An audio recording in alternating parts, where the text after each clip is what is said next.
الطاهرين الهداة المهديين المعصومين المظلومين واللعنة الدائمة على أعداء الحق والدين.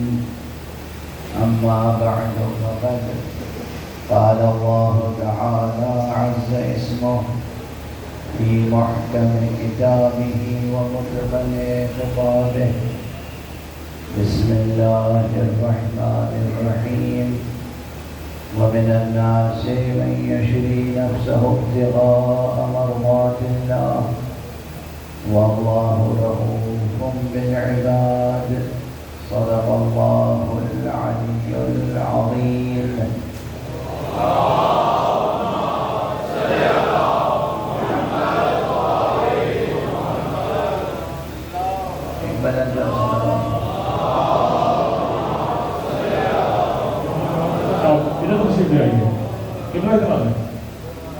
کٹوں کی شاہ نظر بلند بلندر سلام خطیب مسجد کشمیریہ قبلہ سید جواد موسوی صاحب اور محمد وآل محمد بلندر سلام.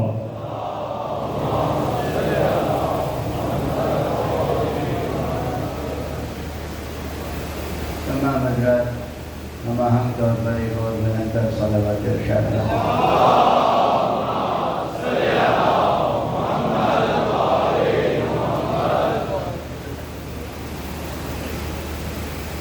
مجانے سے عذاب کا سلسلہ جاری ہے.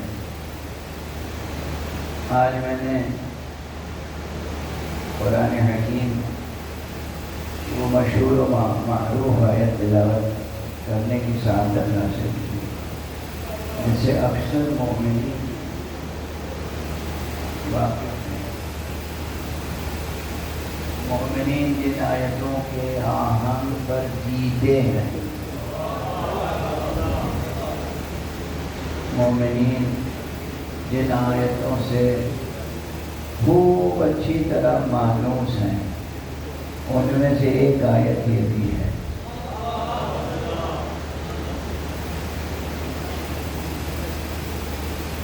اور اس آیت کی تلاوت اس مناسبت سے کی ہے کہ ایک مضمون میں نے کراچی کی کسی مجلس میں عرض کیا تھا، وہ تشنہ رہ گیا تھا، ناتمام نامکمل رہ گیا تھا. لاہور میں ایک نشست میں بعض مومنین نے پھر توجہ دلائی کہ اسے آپ یہاں لاہور میں مکمل کر دیں. مضمون بہت اہم ہے، لیکن تمہید میں چند مطالب گزارش کرنے ضروری ہے. مجھے احساس ہے کافی وقت گزر چکا ہے، لیکن آپ کی سماعتیں بیدار نظر آ رہی ہیں. دیکھیے، انسان اور وہ بھی انسان مومن بڑی ذمہ داریوں اور بڑی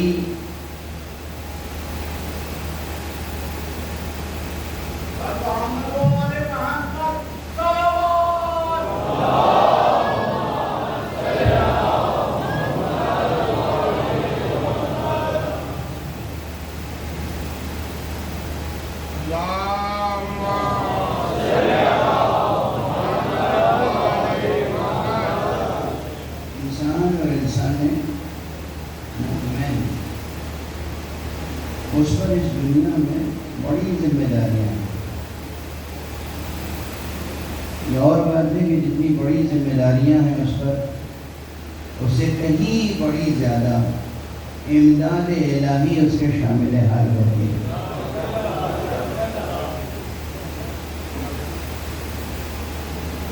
انسان ملتفت نہیں ہوتا، انسان متوجہ نہیں ہوتا، انسان محسوس نہیں کرتا، لیکن کبھی بھی ذاتہ کسی انسان مومن کو بے سہارا نہیں چھوڑتی.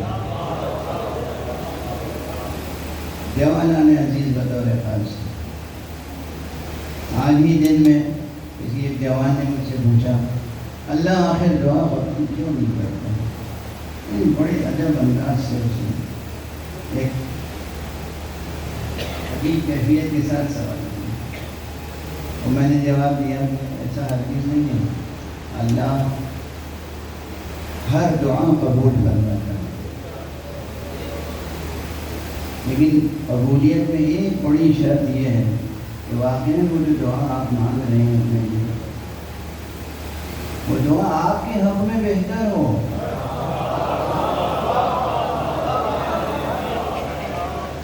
اس لیے کہ آپ کو خود معلوم نہیں ہے کہ آپ کے حق میں کیا بہتر ہے اور کیا بہتر نہیں ہے، وہ پروردگار وہ جانتا ہے کہ کیا چیز بہتر ہے، کیا چیز بہتر۔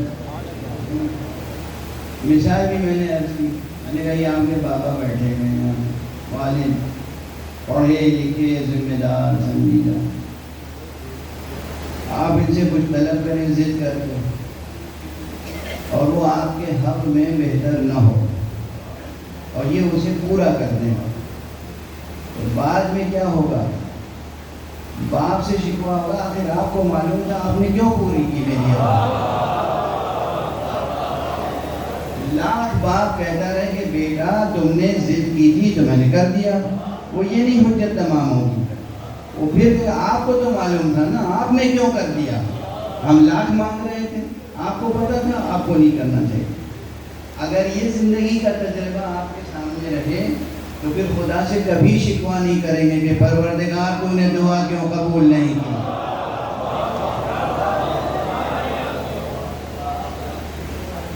پروردگار کو آپ کی مصلحتوں کا، آپ کے ماضی کا، آپ کے حال کا، آپ کے مستقبل کا پورا علم ہے۔ ہر وہ حاجت، ہر وہ دعا جو آپ کے حق میں بہتر ہے ضرور پوری ہوگی، اور کوئی بھی وہ دعا جو آپ کے حق میں بہتر نہ ہو وہ پوری نہیں ہوگی۔ اور لطف الہی یہ ہے، روایات میں وعدہ کیا گیا ہے، نہ صرف یہ ہے کہ پوری نہیں ہوگی بلکہ آپ نے ہاتھ اٹھایا تھا نا، دست دعا بلند کیا تھا نا، کچھ طلب تو کیا تھا، آپ کے حق میں بہتر نہیں تھا، وہ بات پوری نہیں کی، لیکن صرف اس کا اجر، اس کا ثواب کہ آپ نے خدا کے سامنے دست طلب بلند کیا تھا، آخرت میں اس کا اتنا ثواب ملے گا کہ جو آپ کے تصور سے بڑھ کر ہوگا۔ روایات میں ہے کہ آخرت میں بہت سے مومنین دیکھیں گے انہیں بہت اجر ملا ہے، وہ سوچیں گے ہم نے تو کوئی ایسا عمل نہیں کیا تھا، ہم نے تو اتنی عبادت نہیں کی، اتنا اجر کس لیے ہمیں مل رہا ہے؟ آواز مشیت آئے گی، میرے بندے یہ اس کا اجر ہے جو دعائیں تو نے کی اور دنیا میں ہم نے پوری نہیں کی، دعائیں تو نے کی دنیا میں پوری نہیں کی، یہاں اس کا اجر ہے۔ یہ کس چیز کا اجر ہے؟ صرف دست دعا بلند کرنے کا اجر۔ کیسا رؤوف ہے پروردگار، کیسا رحیم ہے پروردگار، کیسا کریم ہے پروردگار، کیسا جواد ہے پروردگار، کیسا سخی ہے پروردگار، کیسا پرورش کرنے والا رب ہے وہ پروردگار۔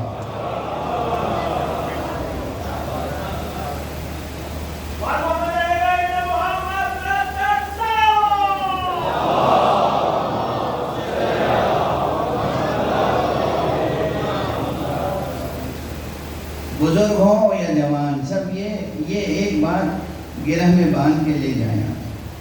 اس آیت کا آخری حصہ جو ہے بات وہاں سے میں پہلے شروع کروں، واللہ رؤوف بالعباد، اللہ اپنے بندوں پہ رؤوف ہے، رأفت کرنے والا، رحمت کرنے والا، مہربانی کرنے والا۔ اب وقت نہیں ہے اس وقت کہ میں ان تمام کلمات میں جو فرق ہے نا اسے واضح کروں۔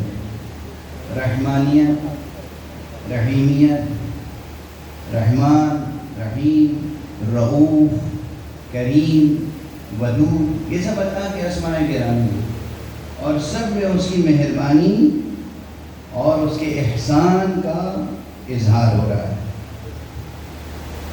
بے پناہ ہے اس کا کرم، نامتناہی ہے اس کی مہربانی، کبھی بھی اس سے مایوس نہیں ہونا چاہیے۔ آپ اپنی ذات سے مایوس ہوں تو ہوں، اس کی ذات سے مایوس نہ ہوں۔ وہ رؤوف ہے، واللہ رؤوف بالعباد۔ اس نے اس دنیا میں آپ کو بھیجا اور یہ کہہ کے بھیجا، یہ بتا کے بھیجا، یہاں بھیج رہی تمہارا امتحان لینے کے لیے، امتحان لینے کے لیے۔ کہیں ایسا لطیف امتحان دیکھا ہے کہ امتحان حال میں آج کل امتحان حال میں کیا ہمیشہ امتحان حال میں کیا ہوتا ہے؟ امتحان حال میں یہ ہوتا ہے کہ پرچہ تھما دیا جاتا ہے، سادی کاپی دے دی جاتی ہے، بیٹھیے اور لکھیے۔ وہی آپ کا دوست، شفیق، باپ کی طرح پڑھانے والا استاد جو سال بھر پڑھاتا ہے، وہ وہاں نگرانی کر رہا ہوتا ہے، نقل نہ کریں، نقل نہ کریں۔ اور اگر آپ نے کچھ پوچھا تو وہ اس وقت نہیں بتائے گا، سال بھر اس نے بتایا، اس وقت نہیں بتائے گا۔ ہوتا ہے نا یہ دنیاوی امتحان۔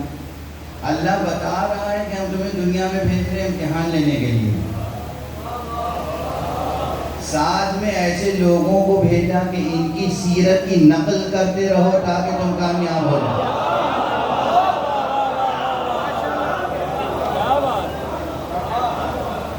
آپ کے یہاں تو نقل پہ پابندی ہے نا، وہ نقل کی اجازت دے رہا ہے۔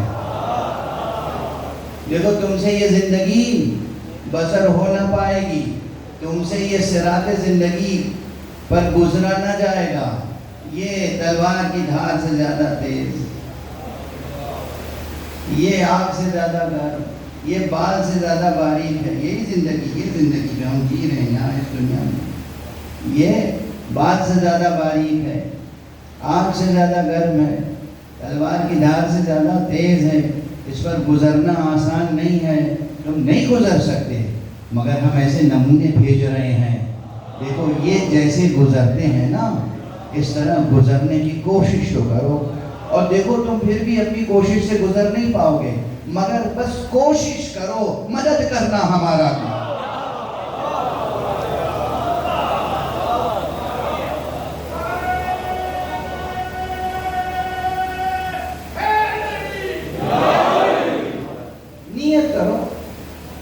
نیت کرو، کوشش کرو۔ باقی نمونے بھی بھیج دیے، نقل کی اجازت بھی دی، نقل بھی نہ کر پاؤ گے تو ہم مدد کریں گے، اور پھر بھی کمی رہ جائے گی تو ہم شفاعت کے ذریعے سے تمہیں پاس کریں۔ صلوات پڑھ دیجئے محمد والے۔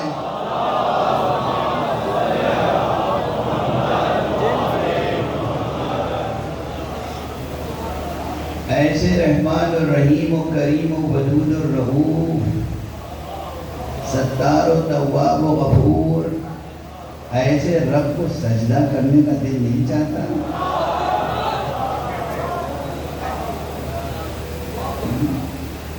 کیسا رب ہے؟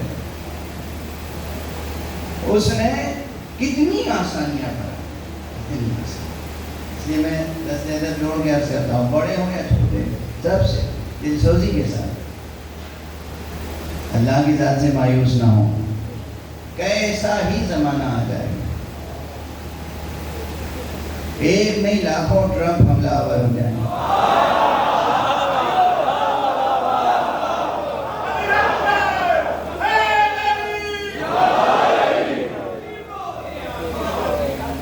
دل پریشان ہوتا ہے، ذہن میں پریشانی آتی ہے انسان، لیکن خدا سے امید ہے، دست دعا بدل ہے۔ چاہے کسی قوم پر، ملک پر، ملت پر یا انڈیویجول کسی پر کبھی کوئی پریشانی آئے، کوئی دشواری آئے، اللہ کی ذات سے مایوس نہ ہو اور اللہ کے وسائل سے وابستہ رہے۔ اکثر میں اپنی مجلسوں میں کہتا ہوں، لیکن لب لباب تو یہی ہے، خوشی فرمائیں کہ ہمیں اس دنیا میں زندگی بسر کرنی ہے کس اساس پر؟ کس اصل و اساس پر؟ توحید۔ اصل و اساس کیا ہے؟ توحید۔ اللہ سے جڑے رہنا ہے، اللہ پر یقین، اللہ پر توکل، اور اللہ کے بنائے ہوئے سلسلوں سے توسل۔ ہاں، یہ غلطی نہ ہو کہ اللہ نے کسی کو بھیجا مدد کے لیے، ہم کسی اور کا دامن تھام لیں۔ یہ غلطی نہ ہو۔ ایک صلوات پڑھیے محمد۔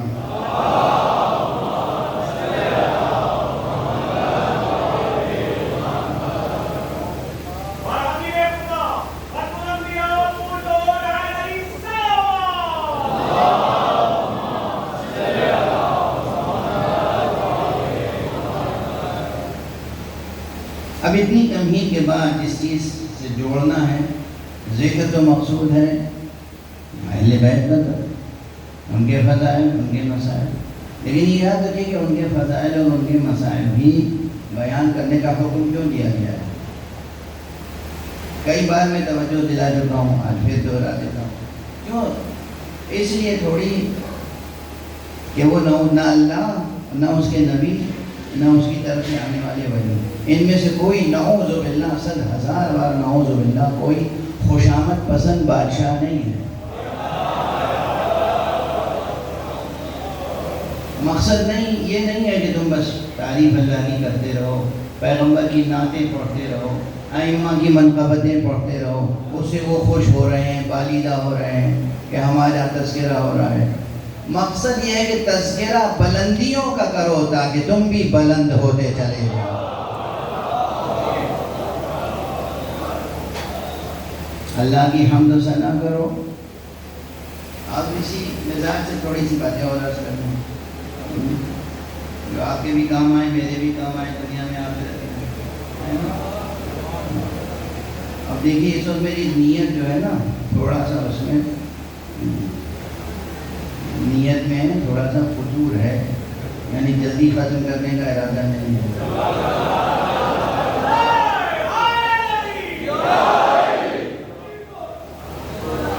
تیار ہے نا؟ اب جو کچھ دل میں آتا رہے گا، زبان پہ آتا رہے گا، پڑھتے رہیں گے۔ انہوں نے لونگ کھلا دیے، حلق بھی صاف ہو گیا ہے۔ ایک صلوات پڑھ دیجیے محمد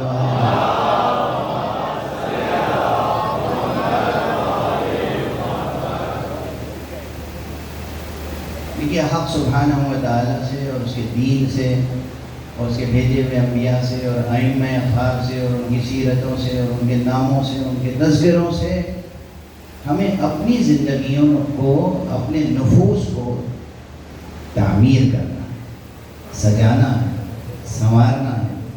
اور کس لیے سجانا سنوارنا ہے؟ تاکہ اس کے لائق بن جائیں، تاکہ اسی کے لائق بن جائیں، اللہ کے لائق بن جائیں۔ اصل میں اللہ کے لائق بننا ہے۔ بڑی بحث کو سمیٹ کے چھوٹے سے جملے میں کہیں یاد رکھیں گے، آپ اپنی جان کو اللہ کے لائق بنائیں، اللہ جنت کو آپ کے لائق بنائیں۔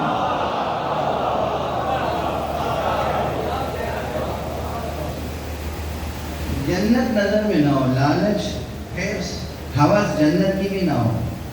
واضح ہے؟ آپ عزاداران امام حسین ہیں۔ حدیث میں نے پڑھا اپنی آنکھوں سے، یہ حدیث ہے معصوم کی، فرمایا گیا کہ جنت اور حوروں کی خلقت نور حسین سے کی ہے۔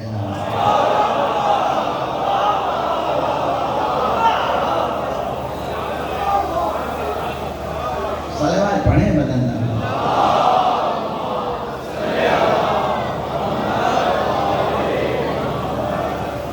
اللہ نے جنت تخلیق فرمائی ہے، اللہ نے حوروں کو خلق فرمایا۔ کس سے؟ نور حسین سے۔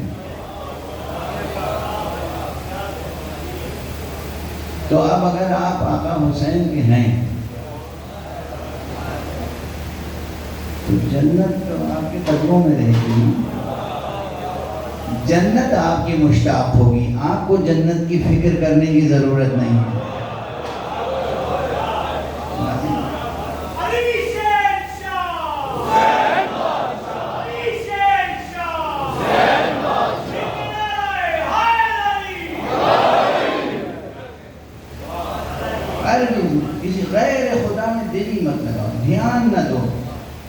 جنت غیر خدا ہے، جنت مخلوق ہے. اللہ خالق جنت، مخلوق. دھیان بس اللہ، دھیان، توجہ، تعلق قلبی صرف خدا سے ہو، یا خدا سے ہو یا ان سے ہو جن سے خود خدا کا تعلق ہے. حدود یہ ہے. خدا کا تعلق اگر جاننا ہے تو یہ دیکھ لو کہ خدا نے کن کی مرضیوں کو اپنے پیش نظر رکھا. ساری خلقت، ساری دنیا، ساری کائنات اللہ کی رضا کی فکر میں رہتی ہے، مگر اللہ اپنے حبیب سرکار ختمی مرتبہ صلی اللہ علیہ وآلہ وسلم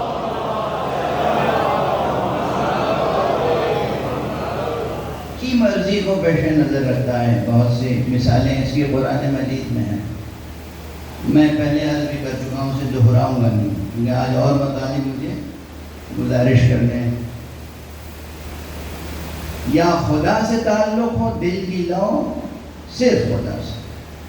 اس سے پہلے ایک بار غالباً میں عرض کر چکا ہوں اسی سفر میں لاہور میں، پھر یاد دلا رہا ہوں. مولا مصطفیٰ صلی اللہ علیہ وآلہ وسلم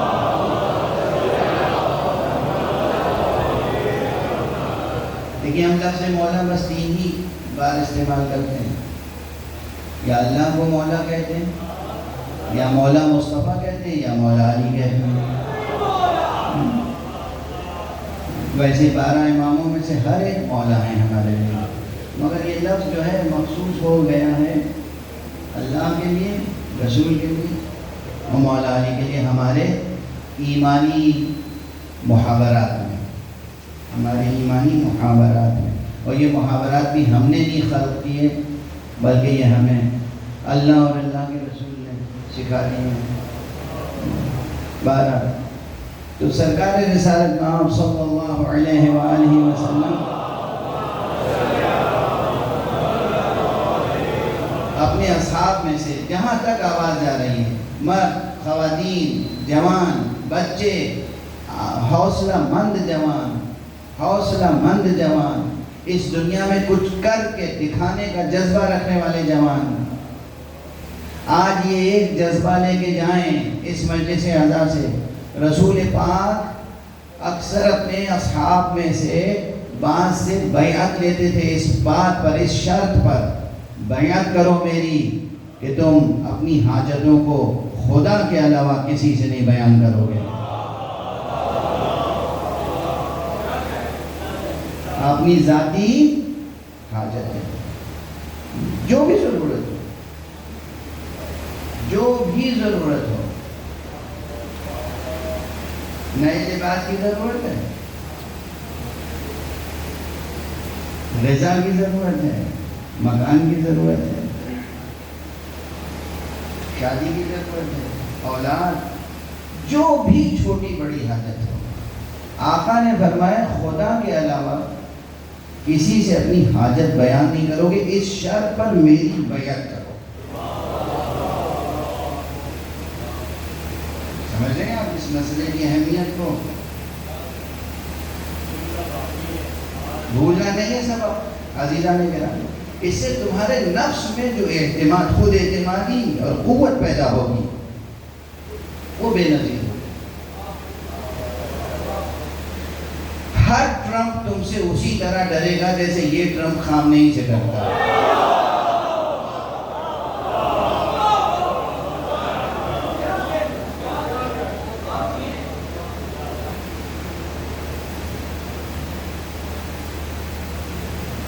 خدا پر یقین، خدا پر توکل، خدا کے بنائے ہوئے وسیلوں سے توسل. 3 جملے یاد رہیں گے: خدا پر یقین، خدا پر توکل اور خدا کے بنائے ہوئے وسیلوں سے توسل. 3 جملوں میں خلاصہ ہے دین کا، اور 3 جملوں میں خلاصہ ہے اس نسخے کا جو نسخہ دنیا آخرت کی کامیابی کا نسخہ ہے. آتے ہیں. اب رہی بات امتحانات، وہ ایک حکمت الہی ہے، اللہ کی حکمت ہے، مصلحت ہے، ایک نظام ہے، اس میں بھی تربیتی نظام ہے. آپ اپنے بچوں کی تربیت کیسے کرتے ہیں؟ چھوٹا بچہ 1 مہینے 2 مہینے کا بچہ، آپ چاہتے ہیں کہ وہ چلے، کچھ چیز اس کے دور رکھ دیتے ہیں تاکہ وہ ہاتھ بڑھائے اور وہ کھینچے اور اسی طرح وہ اپنے کو آگے بڑھائے. آپ اس کے پاس نہیں رکھتے نا.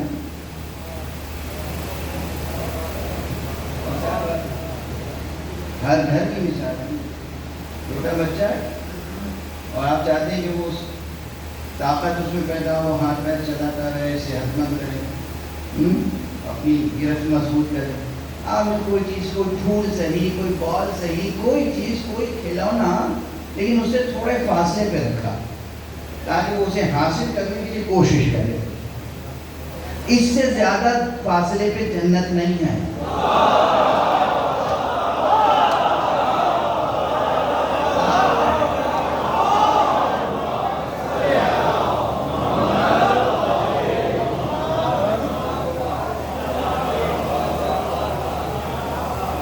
خدا کی قسم اس سے زیادہ فاصلہ نہیں ہے.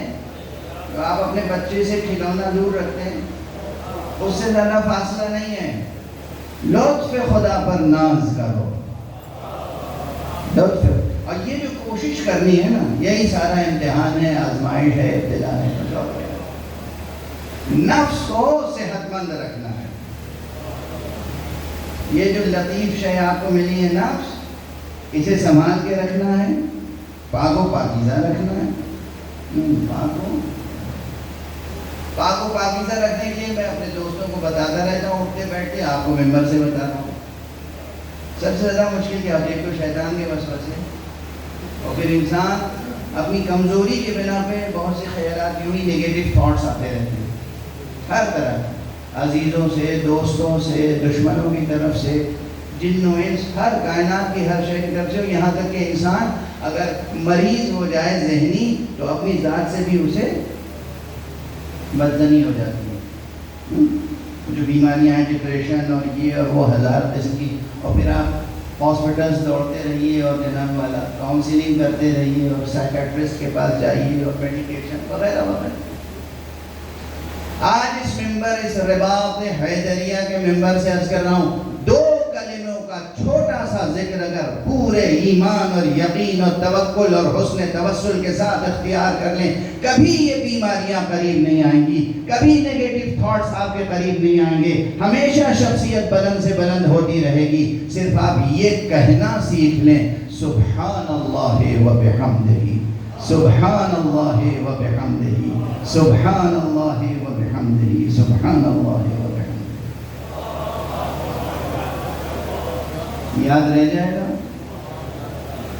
سبحان اللہ کہنے سے نیگیٹو تھاٹس دور ہوں گے اور بحمدہ کہنے سے مزید پازیٹو تھاٹس قریب آئیں گے.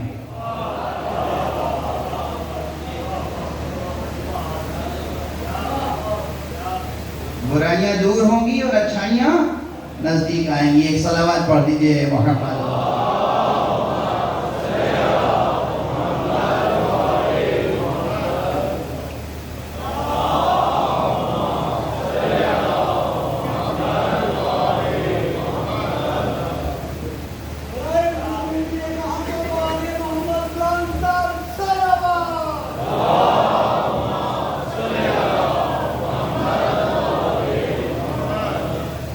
یاد ہو گیا؟ مشکل ذکر تو نہیں. سبحان اللہ ہے. یہ وہ ذکر ہے جو یہ فقیر آپ کو سکھا رہا ہے. اور جو کچھ نہ تھا، کائنات خلق نہیں ہوئی تھی پوری، بس اللہ نے نور پیدا کیا تھا مولا مصطفیٰ کا، مولا مرتضیٰ کا، امام حسن، امام حسین کا، بی بی زہرا کا. نبی خمسین نجبہ کے انوار تھے اور کچھ نہ تھا. پھر اللہ نے ملائکہ کو جب خلق کیا تو ان انوار نے ملائکہ کو سکھایا. حدیث ہے سبحنا فسبحت الملائکہ، ہم نے تسبیح کی تو ملائکہ نے تسبیح کی.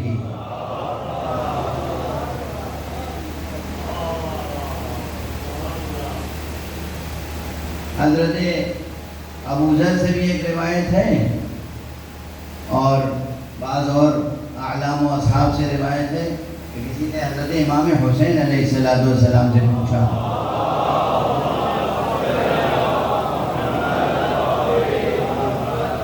امام حسین سے پوچھا کہ جب یہ زمین آسمان ختم نہیں ہوئے تھے، یہ کائنات ختم نہیں ہوئی تو آپ کہاں تھے؟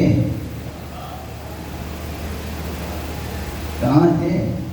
تو فرمایا کنا اشباح نور نطوف حول عرش الرحمن ونعلم الملائکة التسبیح والتحمید والتہلیل. ہم نور کے پیکر تھے اور رحمان کے عرش کے گرد طواف کیا کرتے تھے اور ملائکہ کو تعلیم کیا کرتے تھے حمد خدا، نعت خدا، تسبیح خدا، تحلیل خدا.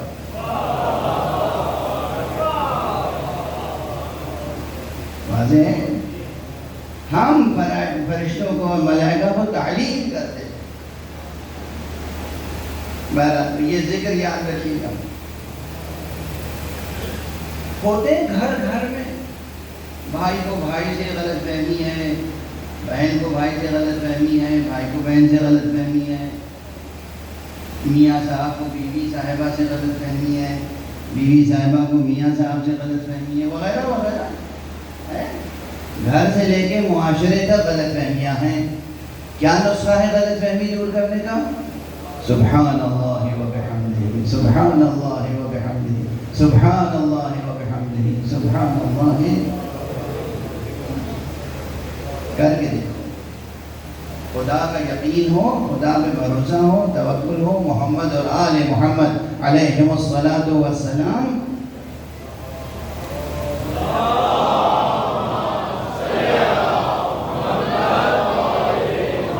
کی محبت ہو، مودت ہو اور ان سے حسن توسل، اس پر حسن توکل، اور پھر یہ دو کلمے دیکھو زندگی بدل دیں گے. زندگی بدل جائے گی. جس سے غلط فہمیاں اور دشمنیاں تھیں اس سے محبت پیدا ہو جائے گی. جو تم سے نفرت کرتا تھا وہ تمہارا عاشق ہو جائے گا. جب تمہارے پاس نیگیٹو تھاٹس نہیں ہوں گے تو ظاہر ہے وہ پازیٹیوٹی ڈیولپ ہوگی اور وہ تم سے قریب آئے گا. واضح ہے بات. تو میری خواہش یہ ہے کہ ہمارے مومنین کا جو معاشرہ ہو نا وہ واقعاً محبت کا معاشرہ ہو، مودت کا معاشرہ ہو، ایک دوسرے سے حسن ظن رکھیں. کس لیے بدزنی پہ زندگی کی بنیاد رکھی ہے؟ کیوں؟ یہ بدزنیاں کہاں سے آئیں؟ یہ وسوسے شیطان کے. قرآن مجید میں لکھا ہوا ہے کہ قرآن وسوسے کرتا ہے تاکہ لوگوں کے درمیان پھوٹ ڈالے، دشمنیاں پیدا کرے. یہ قرآن میں لکھا ہے. اس لیے اگر شیطان کو شکست دینی ہے تو کیا کیجیے؟ اگر شیطان کو ہرانا ہے، اسے شکست دینی ہے تو کیا کرنا ہے؟ جزاکم اللہ، جزاکم اللہ. بات دھیرے دھیرے آگے بڑھ رہی ہے.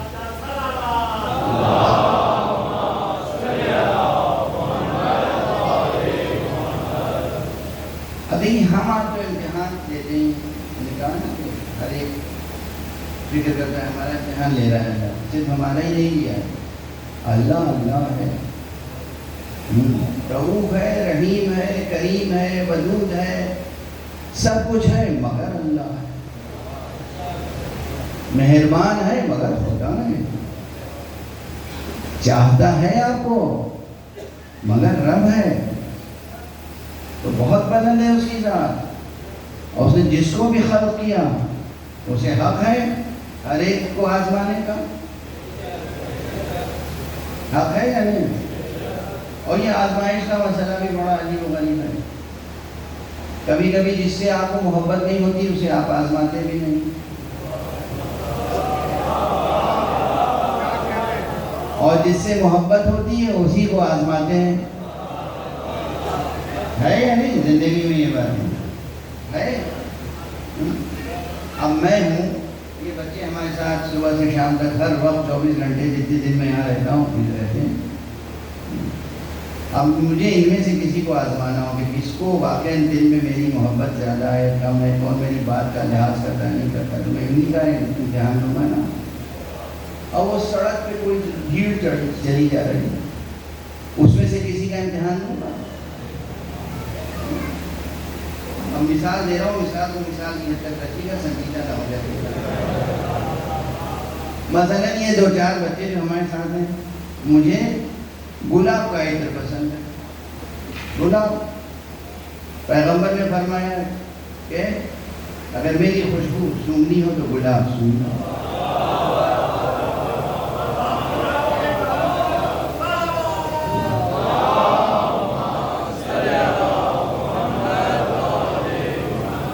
اب میری عادت بھی ہے اکثر نماز سے پہلے گلاب کا عطر استعمال کرتا ہوں۔ اب ان میں سے کسی سے کہوں یا میرے لیے گلاب کا عطر لے آنا، ان سے تو کہنے کا حق ہے مجھے۔ وہ جو بھیڑ فٹ پاتھ پہ جا رہی ہے، اس میں سے کسی کو روک کے کہوں گا میں میاں میرے لیے عطر لا دینا؟ وہ کہے گا کس لیے؟ میں تمہیں آزما رہا ہوں۔ ایسی ہوئی کہ آزمائش نہیں ہوگی نا؟ سمجھ میں آ گئی بات؟ اللہ بھی آزماتا ہے اپنوں کو، غیروں کو نہیں آزماتا۔ ایسوں کو کیا آزمائے گا جو خود سے آزمائش اپنے لیے پیدا کریں تو اس میں بھی پورے نہ اتریں۔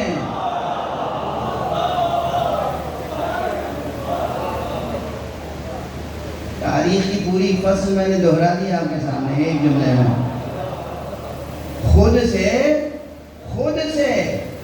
خود کو آزمائش میں ڈالیں اور اس میں بھی پورے نہ اتریں، ایسوں کو خدا کیا آزمائے گا؟ پوری تاریخ پہ تبصرہ ہو گیا نا۔ خدا بھی آزمانے کے لیے یا ابراہیم کا انتخاب کرتا ہے، یا مصطفیٰ کا انتخاب کرتا ہے، یا مرتضیٰ کا انتخاب کرتا ہے، یا مجتبیٰ کا انتخاب کرتا ہے، یا شہید کربلا کا انتخاب۔ یہ وہ ہستیاں ہیں کہ جب امتحان دیتی ہیں تو کس شان سے امتحان دیتی ہیں۔ بس اب چند فقرے ہی عرض کر سکوں گا، وقت تو تمیز میں گزر گیا۔ یہ سب تمیز کی ابھی مجلس شروع نہیں کی ہے بات پڑھ دیجیے وہاں۔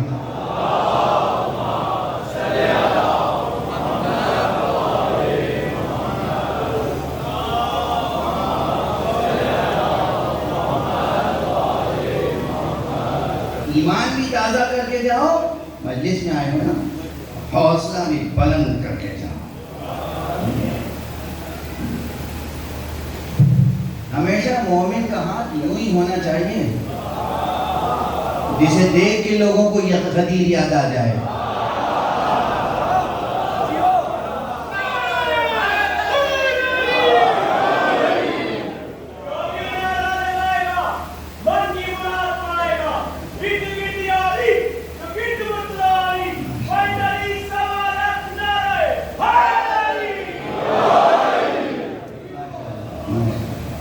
اب وہ روایت ہے، پھر بھی آج بھی ادھوری رہ جائے گی، شروع ہی کر پاؤں گا۔ ایک لطیف روایت ہے، علامہ شیخ صدوق نے نقل فرمائی ہے، اور وہ یہ ہے کہ جنگ نہروان کے بعد ایک یہودی عالم آیا مولائے کائنات کے پاس مسجد کوفہ میں، اور اس نے کہا کہ میں آیا ہوں آپ سے کچھ سوالات کرنے کے لیے، اگر آپ نے ہمارے پاس جو کتاب ہے اس کے مطابق جواب دے دیے تو میں ایمان لے آؤں گا۔ آپ نے اس سے پھر تاکید کی غرض سے دریافت فرمایا، اگر میں درست جواب دوں گا تو تو اقرار کرے گا؟ کہ بے شک۔ ہاں، یہ بڑا مسئلہ ہوتا ہے، اس کے بھی نمونے بڑے بڑے ہیں تاریخ میں۔ اقرار کرنا بھی مسئلہ ہو جاتا ہے۔ وہ بیمار خودی، مریض انانیت، بغض، کینہ، تکبر، حسد۔ حسد پر ایک شعر یاد آ گیا، سن لیجیے، میرا نہیں ہے، ماشاءاللہ یہ لاہور کا وہ علاقہ ہے جو اردو کا ذوق رکھتا ہے نا. تو میں ذوق کا ایک شعر سنا ذوق کون سے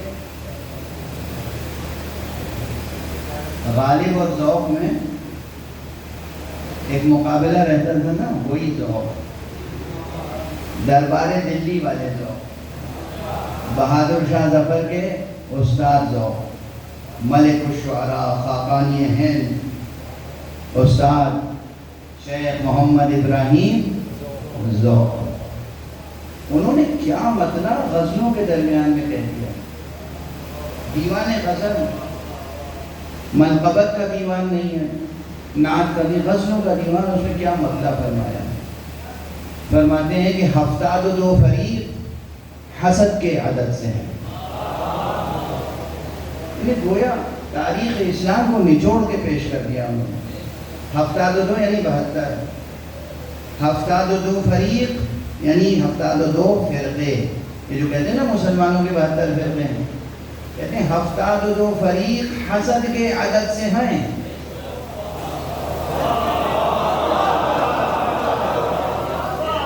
اب جو اساتذہ یہاں ہوں گے, اساتذہ سخن, ان سے پوچھیے گا کہ اس میں کیا معمہ ہے, کیا معمہ ہے. ابجد حوض والے اعداد یاد ہیں؟ ہے کے کتنے عدد ہیں؟ 8. سین کے کتنے ہیں؟ 60. دال کے ہیں 4. کتنے ہوئے؟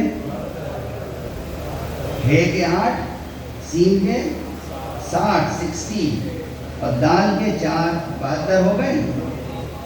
کہتے ہیں ہفتاد و دو فریق حسد کے عدد سے ہیں. یہ شیخ محمد ابراہیم ذوق شیعہ نہیں تھے, یاد رہے, اہل سنت والجماعت سے تھے مگر خوش عقیدہ تھے. اور شاہ کے استاد تھے, شاہ بھی شیعہ نہیں تھے, خوش عقیدہ تھے, وہ الگ بات ہے. اس کے معنی ہے کہ جبرن و فرمائشی طور پہ شعر نہیں کہا ہے, اپنے مطالعے اور اختیار سے کہا ہے. یعنی ہفتاد و دو فریق حسد کے عدد سے ہیں. اپنا ہے یہ طریق کہ باہر حسد سے ہیں.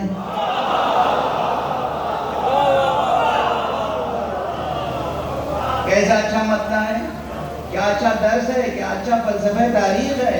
نچوڑ کے رکھ دی تاریخ. اور خدا کی قسم, حسد کس کا حسد؟ یہ ہفتاد و دو فریق تفرقہ اس لیے ہوا کہ ہر ایک کو حسد تھا علی ابن ابی طالب سے.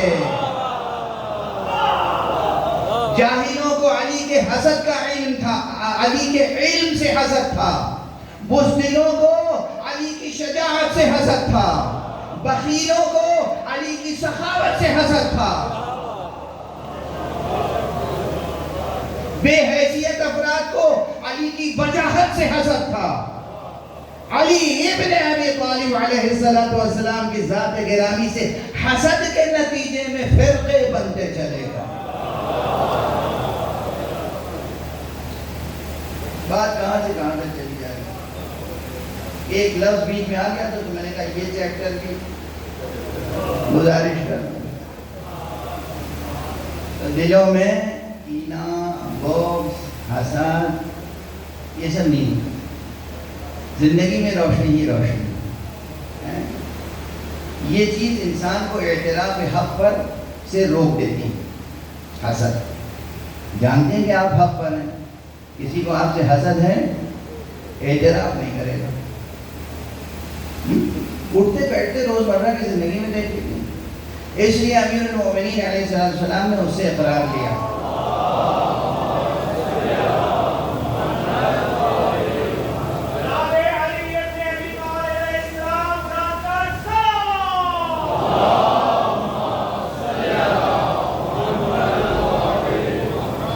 اگر میں بتا دوں گا, تیرے سوالات کا جواب دے دوں گا, اور وہ تیری پاس جو کتاب ہے میراث انبیاء میں سے اس کے مطابق جواب ہوں گے, تو تو اقرار کرے گا. بے شک اقرار کروں گا. دوبارہ تاکیدی سوال کیا, صرف اقرار نہیں. اگر میں جواب دے دوں گا اور وہ جواب صحیح ثابت ہوئے تو تو اسلام لے آئے گا؟ بے شک اسلام لے آؤں گا. لیکن دو منزلیں ہوتی ہیں. اسلام صرف اقرار کا نام نہیں ہے، صرف زبان سے اقرار کا نام نہیں ہے. اسلام دل سے اقرار کا نام ہے. دل سے اقرار نہیں ہے تو اسلام نہیں، نفاق کہلائے گا. منافق اور کسے کہتے ہیں؟ ممکن ہے منافق آپ سے زیادہ تجوید کے ساتھ قرآن پڑھتا ہو، ممکن ہے منافق آپ سے زیادہ فصیح و بلیغ اور تجوید کے ساتھ کلمہ پڑھتا ہو، اشہد ان لا الہ الا اللہ وحدہ لا شریک لہ، اور دل میں ہزار بت بیٹھے ہیں. زبان پر ہے اشہد ان لا الہ الا اللہ وحدہ لا شریک لہ، اور دل میں یہ خیال ہے کہ مدد امریکہ سے لینی ہے.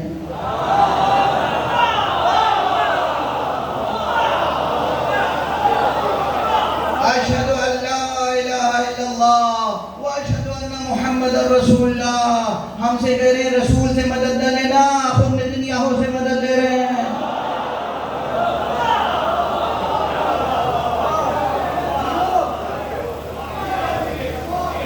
یہ سب ہو رہا ہے نا ابھی نگاہوں کے سامنے، تو تب کا آئینہ اور روشن ہوتا چلا جا رہا ہے. کچھ خصوصیتیں نسلی ہوتی ہیں. آباء و اجداد کے کردار لہو کے ذریعے نسلوں میں منتقل ہوتے ہیں. جو اہل یقین ہیں وہ اہل یقین ہوتے ہیں.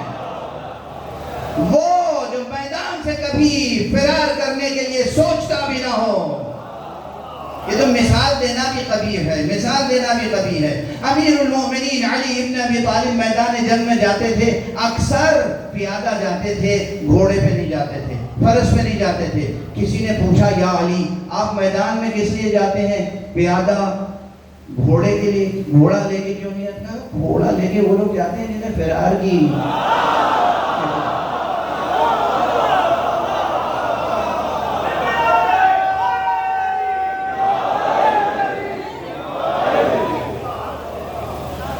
جس کے اجداد میں وہ معصوم گزرا ہو، جو میدان جنگ میں گھوڑے پر سوار ہو کے نہ جاتا ہو، اس کی نسل میں وہ بہادر غیر معصوم رہبر پیدا ہوتا ہے، جو میزائلوں کی بارش میں بھی فرار نہیں کرتا اور غریب عوام کے ساتھ کھڑا رہتا ہے، بنکر میں جا کے پناہ نہیں لیتا.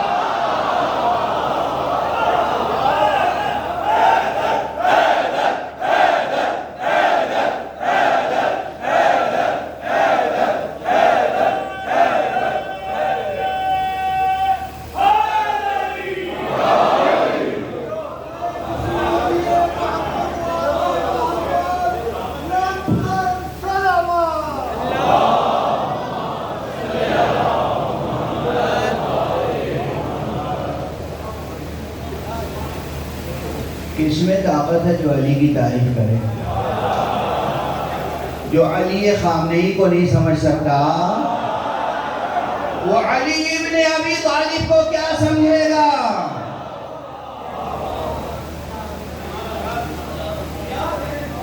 علی ابن ابی طالب، جن کے لیے اس مرتبہ اس سفر میں نے کئی بار یہ جملہ کہا ہے، یاد رکھنا علی اللہ نہیں ہے، علی اللہ کا معجزہ.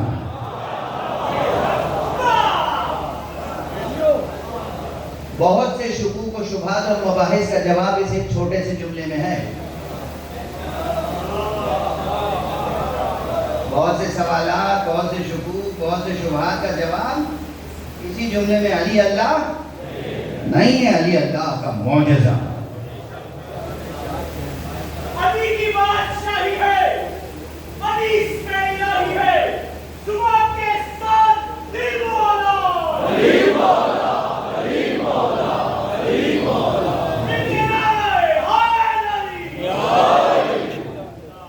جزاکم اللہ. میں بار بار گھڑی دیکھ رہا ہوں، یہ دیکھ رہا ہوں کہ وقت تو پورا گزر گیا، ابھی تمہید میں ہوں. تو وعدہ رہا انشاءاللہ پھر روایت کو مکمل کروں گا انشاءاللہ اسی سفر میں بھی. اور ابھی لاہور میں اور مجلسیں ہیں، لیکن جب اس یہودی نے کہا تو آپ نے 2 اقرار پہلے لیے، اقرار کرو گے تو بالکل اقرار کروں گا، اسلام لاؤ گے تو بالکل اسلام لاؤ گے۔ جب آپ نے اقرار لے لیا تو اس نے کہا کہ ہماری کتاب میں یہ لکھا ہوا ہے کہ اللہ سبحانہ و تعالیٰ ہر نبی کو یہ حکم دیتا ہے کہ وہ اپنے اہل میں سے اپنا وصی منتخب کرے، وصی قرار دے، اور اس انتخاب میں، انتخاب الہی میں، نہ کہ انتخاب عوامی میں، اس انتخاب الہی میں نبی کی مرضی و مشیت اور خدا کی مرضی و مشیت شامل ہوتی ہے۔ تو خدا کچھ امتحانات دیتا ہے جس کو وسیع بنانا ہوتا ہے، وہ کتنے امتحان لیتا ہے اور کیا کیا امتحان لیتا ہے، اور کیا آپ کا امتحان لیا گیا؟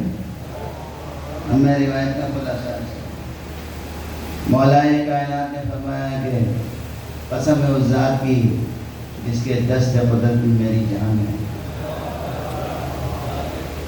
انہوں نے بہت اچھا سوال کیا ہے، تو پھر جواب سن لیں، اور اٹھے وہاں سے اسے لے کے اپنے اصحاب کے مجمع میں آ گئے۔ ابھی تک گویا تنہائی میں یا ایک مخصوص دائرے میں مختصر حلقے میں گفتگو تھی، اب ذرا وسیع تر حلقے میں لے آئے، اور آپ نے کچھ تحفظات کا اظہار فرمایا۔ اب میں تیزی سے آگے بڑھ رہا ہوں تو جناب مالک اشتر کھڑے ہو گئے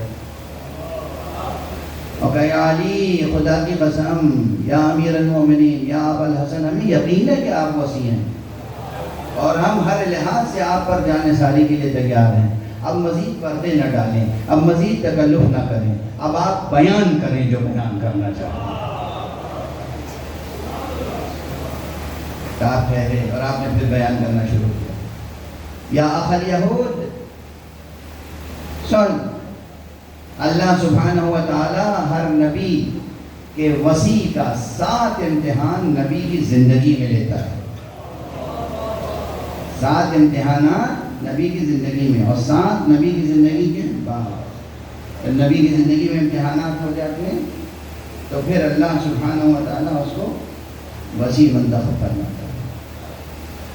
اور میرے بھی اللہ نے 7 امتحان لیے ہیں۔ اب بس یہ روایت پڑھنے کا سبب کیا ہے؟ مولا علی کے فضائل، یا مولا علی کے فضائل تو سارے ملائکہ، سارے فرشتے، سارے جن، سارے انسان مل کے لکھنا چاہیں اور بیان کرنا چاہیں، اور دنیا کے تمام سمندر سیاہی بن جائیں، روشنائی بن جائیں، دنیا کے تمام درخت قلم بن جائیں، تب بھی علی ابن ابی طالب کے فضائل نہ بیان ہو سکتے ہیں نہ لکھے جا سکتے ہیں۔ یہ کوئی مبالغہ نہیں ہے۔ جو ان باتوں کو مبالغہ سمجھتا ہو آپ اسے پیر نابالغ سمجھیں۔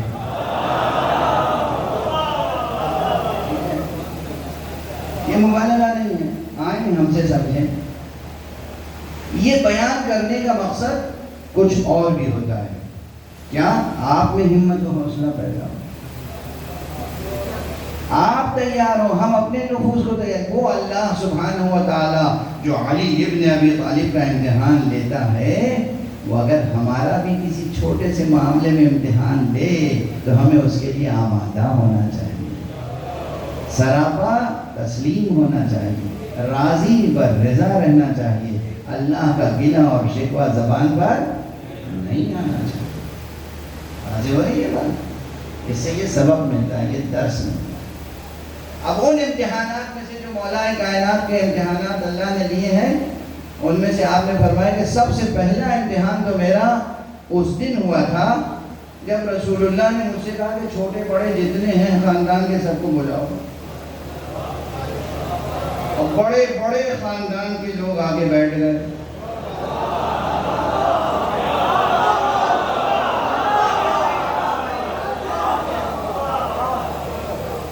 اور پھر رسول نے فرمایا کہ آج میں ایک اعلان کر رہا ہوں اور جو آج میرا ساتھ دے گا، میری تصدیق کرے گا، میرا ساتھ دے گا، میرا ساتھ دینے کا وعدہ کرے گا، وہی میرا وزیر ہوگا، وہی میرا جانشین ہوگا، وہی میرا وزیر ہوگا۔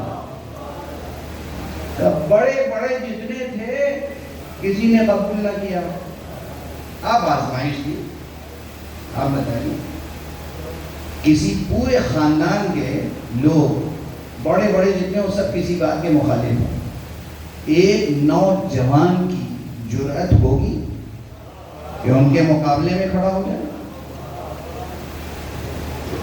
ایک نوجوان جو ابھی عرف عام میں بالغ بھی نہیں ہوا ہے، 9 برس یا 10 برس یا 11 برس کی عمر ہے، انگریز مورخ ہے،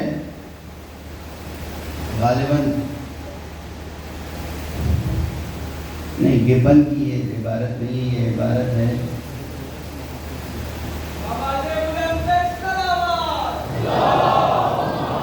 تھامس کارلائل۔ بلند صلوات پڑھیں محمد والا۔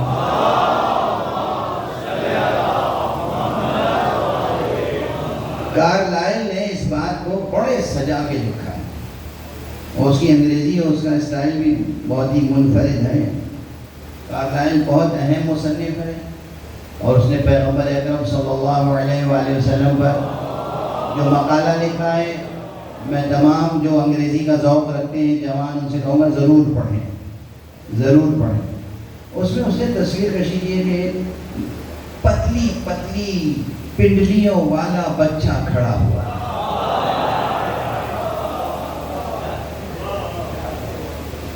اور اس نے کہا کہ میں آپ کا ساتھ دوں گا، اور رسول نے کہا بس یہی میرا وصی، یہی میرا جانشین، یہی میرا خلیفہ۔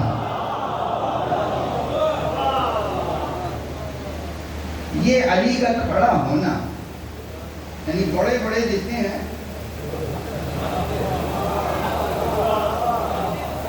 وہ مخالف، اور ادھر امیر المومنین کھڑے ہو گئے کہ میں آپ کا ساتھ دوں گا، میں وعدہ کرتا ہوں، میں وعدہ کرتا ہوں۔ اور اس کے بعد پیغمبر نے بھی اعلان کر دیا کہ بس یہی ہے جو میرا جانشین ہوگا، 3 الفاظ ہیں، یہی ہے جو میرا خلیفہ ہوگا، یہی ہے جو میرا وصی ہوگا، یہی ہے جو میرا وزیر ہوگا۔ وزیر، وصی، خلیفہ، تینوں لفظ ہیں، وزیر، وصی، خلیفہ۔ حضور نے اعلان کر دیا تو باقی بڑے بڑوں نے حضرت ابو طالب کو طعنہ دیا، طعنہ لیجئے جناب، یہ جس بھتیجے کی ناز برداریاں کرتے ہیں، اب یہ بھتیجا آپ کو حکم دیتا ہے کہ آپ اپنے بیٹے کی پیروی کریں، بیٹے کا کہنا مانے، طعنہ، طنز، تشریح، واضح ہے بات۔ کہ وہ پہلا دن تھا جو میرا بڑا امتحان تھا، وہ واقعی بڑا امتحان، چھوٹا امتحان تو نہیں، کیا اس دن اللہ نے میری آزمائش کی۔ اب دیکھیے، ابھی تو میں نے ایک امتحان بیان کیا، 6 اور باقی ہیں، لیکن اب میری بھی تو طاقت پہ رحم کریں، آپ ایک صلوات پڑھیں محمد۔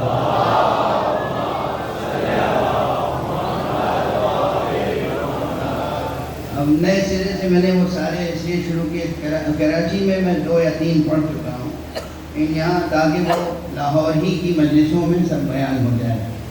کل تو غالباً لاہور میں نہیں ہے مجلس، پرسوں لاہور میں ہے، تو آج کا بقیہ بیان پرسوں کی مجلس میں وعدہ رہا انشاءاللہ۔ ایک صلوات پڑھ دیجئے محمد۔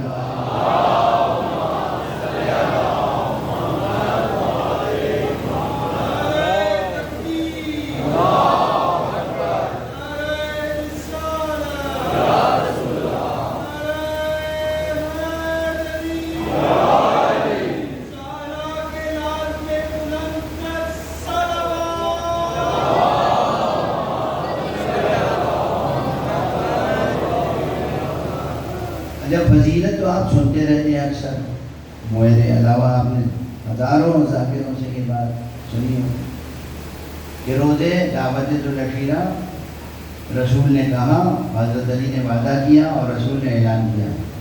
ہمارے اور آپ کے لیے، ہمارے بچوں کے لیے اس میں سبب کیا ہے؟ زندگی سے جڑی رہے بات، صرف سماعتوں سے ٹکرا کے آواز آگے بڑھ جائے نہیں۔ ہمارے آپ کے لیے کیا اس میں سبق ہے؟ بہت سے اسباب ہیں، اس میں ایک سبق یہ ہے، صلہ رحم اپنی جگہ، حفظ مراتب اپنی جگہ، بزرگوں کا احترام اپنی جگہ، مگر بات اگر حق کی آ جائے تو پھر بچہ ہو، نوجوان ہو یا جوان، اسے حق کا ساتھ دینا چاہیے۔ بزرگوں کی آنکھیں دیکھ کے فیصلہ نہیں کرنا ہے، اگر حق نظر آ رہا ہے تو حق کو دیکھ کے فیصلہ کرنا ہے۔ یہاں تک بات آ گئی؟ ایک جملے میں طبیعتیں منقلب ہوں گی۔ یہ درس تھا، یہ درس جو ہمیں دینا تھا حضرت علی اکبر کو، یہ درس، یہ سبق کہ اگر حق روشن نظر آ رہا ہے تو حق کا ساتھ دینا ہے۔ کارواں جا رہا تھا کربلا کی طرف، آقا حسین نے ایک مرتبہ کہا انا للہ و انا الیہ راجعون۔ جوان بیٹا 7 سال چل رہا ہے، فوراً کا بابا یہ کون سا وقت ہے انا للہ کہنے کا؟ جب حضرت نے بیان کیا کہ ہم جس طرف جا رہے ہیں وہ منزل شہادت کی منزل ہے، موت سامنے ہے، تو کہا کہ بابا کیا ہم حق پر نہیں ہیں؟ شبیہ پیغمبر، شبیہ پیغمبر، جو صورت میں، سیرت میں، رفتار میں، گفتار میں، کردار میں شبیہ پیغمبر، وہ اپنے بابا کو نہیں پہچانتا تھا؟ آقا حسین کی معرفت نہیں تھی؟ اسے معلوم نہیں تھا کہ ہم حق پر ہیں اور کس راہ پہ جا رہے ہیں؟ کبھی کبھی یہ مکالمے ہوتے ہیں تاکہ تاریخ میں، سینہ تاریخ میں محفوظ رہ جائے، اور آنے والی نسلوں کے لیے، قیامت تک آنے والی نسلوں کے لیے مثال بن جائے، دلیل بن جائے، رہنما بن جائے۔ کیا ہم حق پر نہیں ہیں؟ اور جب فرمایا کہ ہم حق پر نہ ہوں گے تو کون ہوگا؟ تو پھر کیا فرمایا؟ اِذَنْ لَا نُبَالِي بِالْمَوْتِ، پھر ہمیں موت کی کیا پرواہ ہے؟ اللہ آپ سب کو سلامت رکھے، آپ کے بچوں کو سلامت رکھے، آپ کے گھروں کو آباد رکھے۔ ہمیں یہ دعائیں جب ممبر پہ دیتا ہوں تو دل پہ چوٹ لگتی ہے۔ ہم اس کے فرش عزا پہ بیٹھ کر اپنے گھروں کی آبادی کی دعا کر رہے ہیں جس کا گھر اجڑ رہا ہے۔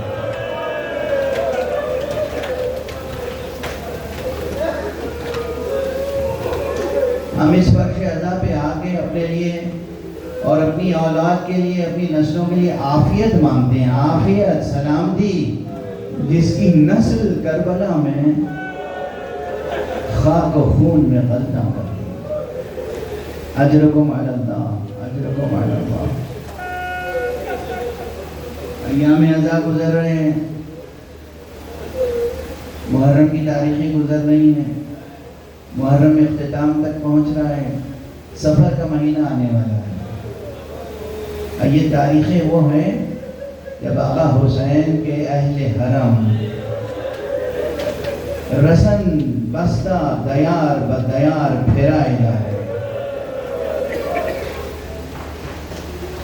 یہ تاریخ ہے، یہ تاریخ ایسے کوئی جھٹلا نہیں سکتا، مگر یہ کہ مقابلہ کرتا ہو، مگر یہ کہ منافق ہو، مگر یہ کہ کذاب ہو، مگر یہ کہ مکذب ہو۔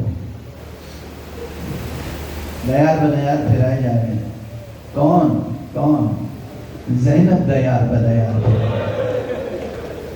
رسن بستہ، ام کلثوم دیار بدیار پھرائے جا رہے ہیں، رسن بستہ۔ سکینہ دیار بدیار پھرائے جا رہے ہیں، پیاسی سکینہ، سوگوار سکینہ، بابا کی سوگوار، امو کی سوگوار، بھائی کی سوگوار۔ سکینہ چھوٹی ضرور تھی سکینہ کی عمر کم تھی، لیکن سکینہ ہوش و خیرت کے لحاظ سے بہت بالیدہ اور بیدار تھی۔ اب اسی سے آپ تصور کر لیں، سارے بچے جو پیاسے تھے 7 محرم سے 8 محرم سے 9 محرم سے عاشور تک، سب بچے اپنی پیاس کا اظہار آگے سکینہ سے کرتے تھے، اور سکینہ سب کی ترجمانی آگے کبھی بابا سے کرتی تھی، کبھی چچا عباس سے کرتی تھی، کبھی پھوپھی زینب سے کرتی تھی۔ قافلے کے بچوں کی سید و سالار سکینہ تھی۔ یہ ہوش و خیرت کی بلندی تھی، بالیدگی تھی، اور مزید بالیدگی کا ثبوت دوں، سکینہ کیسی حساس، کیسی بالیدہ تھی۔ جب تک عباس رہے تب تک تو پیاس کا اظہار کیا،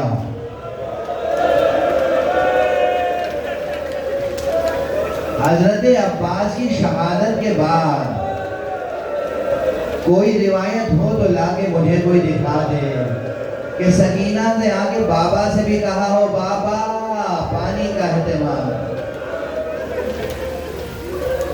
کیا فکر ہے، کیا شعور ہے، کیا تہذیب ہے، کیا بالیدگی ہے، کیا حفظ مراتب ہے۔ بابا سے نہیں کہا، ایسے کہ دیکھا تھا کہ امو گئے تھے مشق لے کر، پھر امو واپس نہیں آئے، امو کے لہو میں تر عالم واپس آیا۔ اور بتاؤ بی بی کا شعور، بی بی سکینہ کی بالیدگی، بی بی کا شعور بتاؤ، حساس بی بی ہے، کتنی حساس۔ جب سے حضرت عباس شہید ہوئے تھے اپنی پیاس کا اظہار نہیں کیا تھا، اور جب آقا حسین رخصت ہونے لگے تو بس ایک جملہ کہا بابا سے، بابا یا ابا استسلمت للموت، آپ بھی مرنے کے لیے جا رہے ہیں۔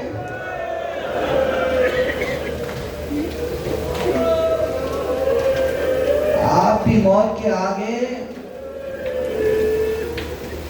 تسلیم ہو گئے، آپ نے موت کو قبول کر لیا۔ بابا یہ چھوٹی سی بچی ہے، کیا سوال کر، کتنا وزنی سوال ہے، کتنا وزنی سوال ہے۔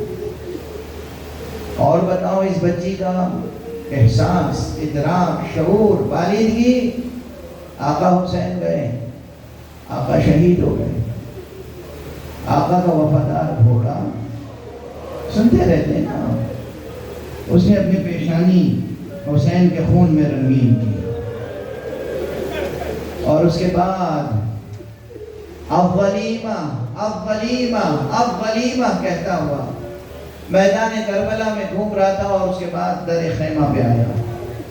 بیویاں خیمے کے اندر ہیں، جیسے گھوڑے کی ٹاپوں کی آواز آئی، بیویاں باہر نکل آئیں کہ شاید حسین واپس آئے۔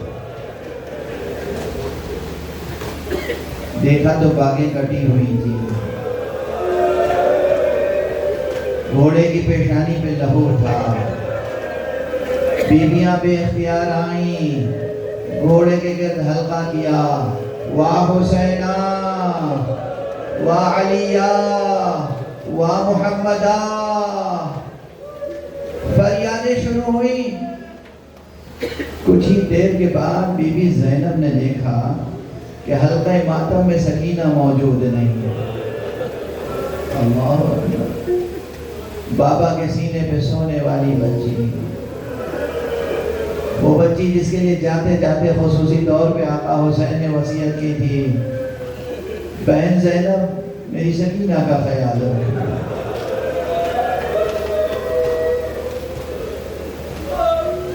بی بی زینب نے دیکھا کہ عمود خیمہ کو تھامے ہوئے سکینہ ساکت خاموش مگر پرہیبت کھڑی ہوئی، سوگوار سکینہ، چہرہ تمتمایا ہوا، مگر رو نہیں رہی ہیں، جیسے فکر ہے، تفکر ہے، سوچ ہے۔ کس سوچ میں ڈوبی ہوئی ہے بیٹی، یہ کس سوچ میں ڈوبی ہوئی ہے؟ جناب زینب نے رباب سے کہا، رباب بچی کا رونا بہت ضروری ہے، بچی کو حلقہ ماتم میں لے کے آؤ. دونوں بیوی آگے بڑھی. میری بیٹی سکینہ آ جا, حلقہ ماتم میں شریک ہو جا. بیوی آرام سے آہستہ آہستہ بڑے پروقار انداز سے آگے بڑھی. گھوڑے نے بچی کو دیکھا, گردن جھکا دی. بچی کا سوال سن لینا اور پھر دیکھنا بچی کا شعور, بچی کی فکر, بچی کی بلندی ہے, احساس. بچی آئی, گھوڑے کی گردن میں ہاتھ ڈال دیا اور اس کے بعد کہا, میرے بابا کے وفادار راہوار, اتنا بتا دے کہ میرے بابا کو پانی پلایا گیا یا تشنا شہید کر دیا.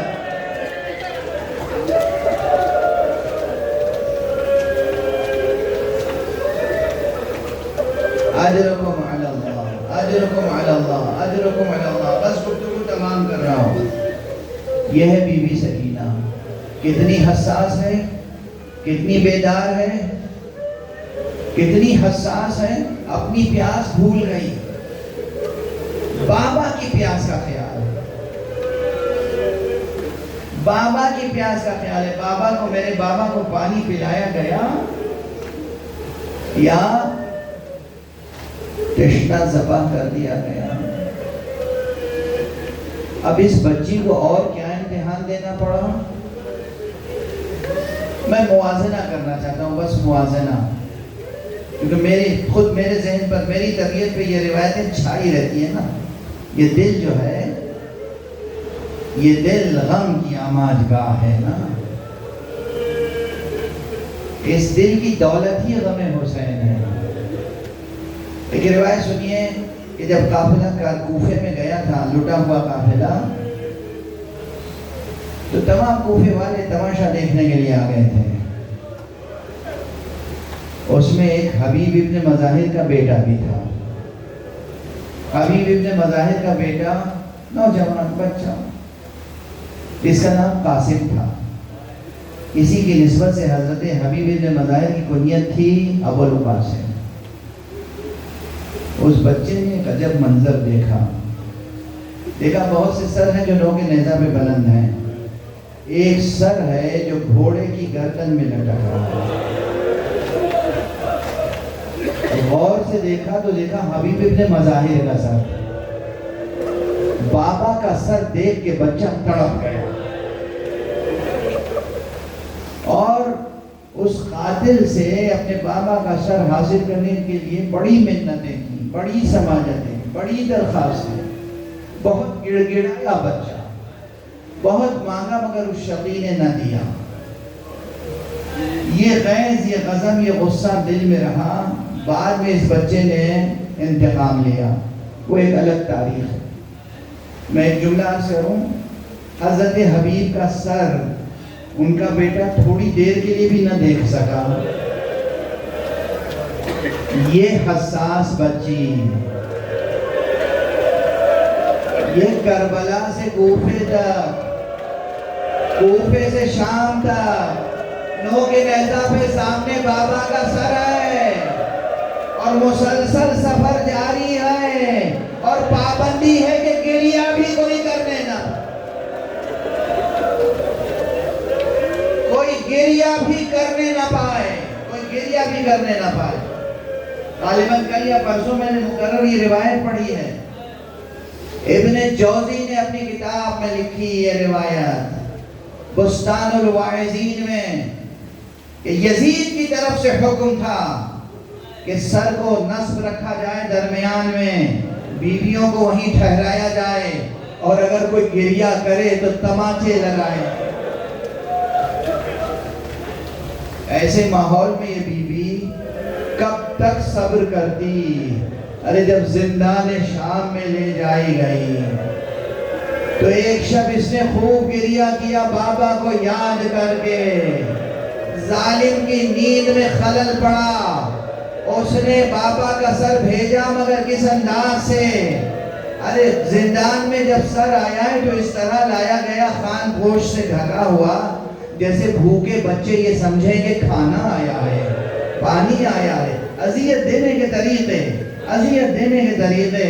بچی اٹھی, بچی نے خان گوشت ہٹایا, دیکھا بابا کا سر ہے. بچی تڑپ گئی، رخسار بدر پہ رخسارہ رکھ کر جو گریہ کرنا شروع کیا بچی نے، خوب گریہ کیا، خوب مسائب بیان کیے، اور بیان کرتے کرتے خاموش ہوئی۔ بچی جو خاموش ہوئی، زینب آگے بڑھی۔ زینب نے ایک مرتبہ فریاد کی، سید سجاد